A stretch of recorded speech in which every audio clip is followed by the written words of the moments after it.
semuanya, kami dari kelompok 3 mata kuliah pembelajaran IPS SD di kelas awal dari kelas 2D jurusan PGSD Kampus Daerah Cibiru. Hari ini kami akan membahas mengenai pembelajaran IPS SD di Hong Kong. Sebelumnya, izinkan kami memperkenalkan diri kami masing-masing.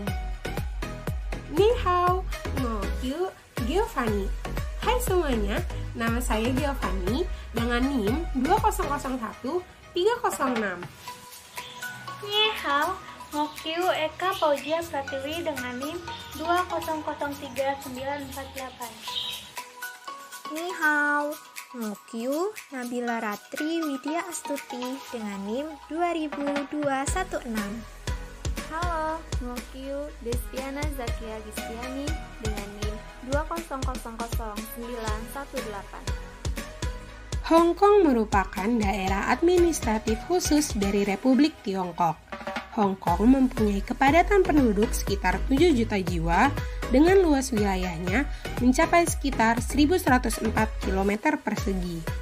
Banyak orang mengira Hong Kong adalah sebuah negara yang berdaulat, padahal statusnya sendiri masih merupakan negara semi-merdeka di bawah naungan Tiongkok dan mempunyai nama resmi Hong Kong Special Administrative Region atau Daerah Administratif Khusus Hong Kong. Hong Kong juga sering disebut sebagai negara di dalam negara. Hong Kong terletak di bagian tenggara Tiongkok di Pearl River Estuary dan Laut Tiongkok Selatan. Sejak tahun 2017 hingga sekarang, Hong Kong dipimpin oleh pemimpin wanita yang bernama Carrie Lam Cheng Yuen Ngor. Berikut merupakan bendera dan lambang Hong Kong.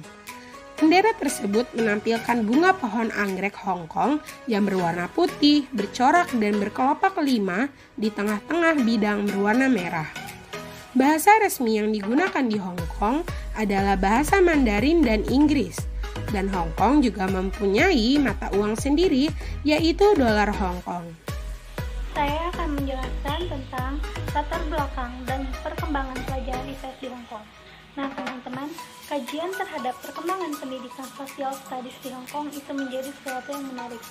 Pertama, sebagai bekas negara kota jajahan Inggris, Hong Kong mengalami satu pergeseran identitas politik dari wilayah koloni menjadi satuan wilayah berdaulat di bawah pemerintahan Cina Daratan atau Republik Rakyat Cina. Hal ini membawa akibat pada status Hong Kong sebagai daerah pemerintah khusus di dalam negara RFC yang dikenal sebagai One Country, Two System. Perubahan identitas politik tersebut mempengaruhi sistem politik yang pada masa kolonial Inggris, Hong Kong begitu kuat ditanamkan arti penting prinsip-prinsip pemerintahan demokrasi liberal model Inggris. Namun, setelah penyerahan kedaulatan Hong Kong kepada RFC, maka berdampak pada proses politik yang mengikuti budaya politik Cina yang dominan dipengaruhi Konfusianisme. Di Hong Kong, social studies mulai dikenalkan pada sekolah-sekolah pada tahun 1950. Kemudian 1952, kajian sipil bersama geografi dan sejarah membentuk mata pelajaran baru yang disebut social studies di dalam kurikulum sekolah dasar. Selanjutnya, pada 1965 diganti oleh mata pelajaran Ekonomi and Public Affairs atau EPA. Pada tahun 1980-an, silabus EPA direvisi dengan tekanan pada individual and society dan enhancement of political awareness. Pada 1972, di dalam social studies dikenalkan kajian government di tingkat sekolah menengah pertama yang membahas topik hubungan antara individu atau masyarakat sama halnya dengan peran warga negara di tingkat masyarakat lokal dan internasional. Social Studies kemudian diperluas untuk tingkat sekolah menengah atas pada tahun 1984. Secara umum, kurikulum pendidikan di Hong Kong pasca 1997 antara lain meliputi pelajaran sebagai berikut: Chinese Language Education, English Language Education, Mathematics Education, Science Education, Technology Education, Personal, Social and Humanities Education, Art Education, Physical Education. Di sini saya akan menjelaskan materi IPS di Hong Kong. mata pelajaran IPS di Hong Kong disebut mata pelajaran Personal, Social, and Humanities Education. Mata pelajaran ini dimasukkan dalam kelompok General Studies atau GS atau mata pelajaran umum. Dengan demikian, kalau kita ingin mengambil kajian tentang mata pelajaran IPS di Hong Kong, tentunya di sekolah dasar, maka kita harus mempelajari struktur dan sistem mata pelajaran umum atau General Studies secara utuh. Ada 3 pesan penting yang diamanatkan melalui mata pelajaran General Studies atau GS bagi siswa sekolah dasar di Hong Kong. Yang pertama, GS harus dapat menghadirkan pengalaman pembelajaran bagi siswa yang pada akhirnya siswa memiliki pemahaman yang lebih baik tentang dirinya dan lingkungan di sekitar mereka.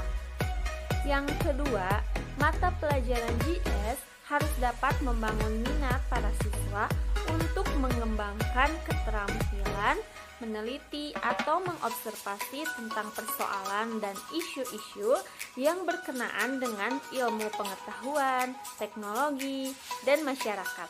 Kemudian yang ketiga, mata pelajaran GS harus dapat memperkuat sikap dan nilai-nilai dalam mengembangkan aspek kesehatan pribadi dan sosial. Nah, kemudian apa aja sih ruang lingkup materi GS di Hong Kong? Nah, sebagaimana direkomendasikan oleh konsultan Badan Pengembangan Kurikulum Biro Pendidikan Hong Kong, ada 6 komponen di antaranya.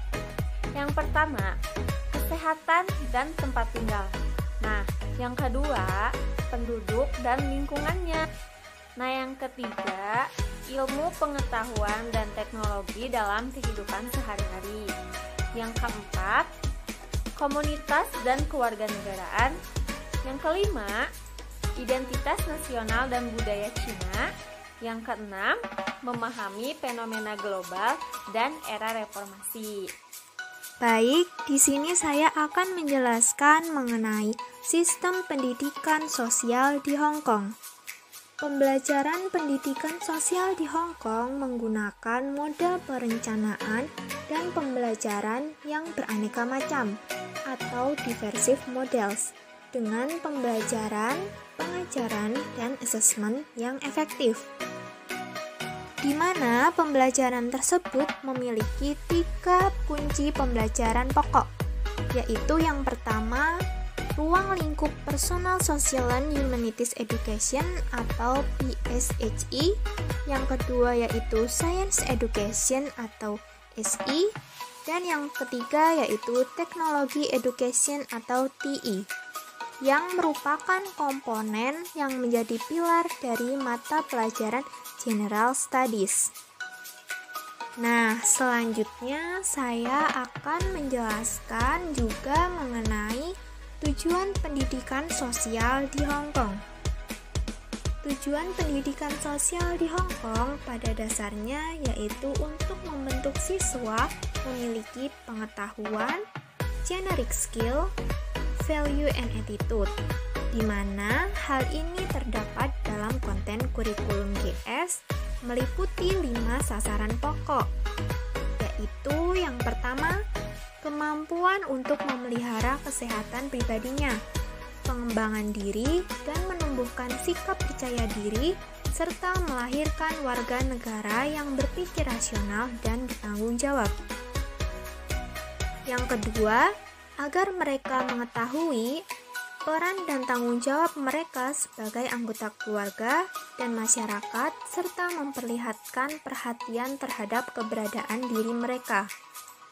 Ketiga, mengembangkan rasa identitas nasional dan memiliki komitmen untuk memberikan kontribusi terhadap negara dan dunia.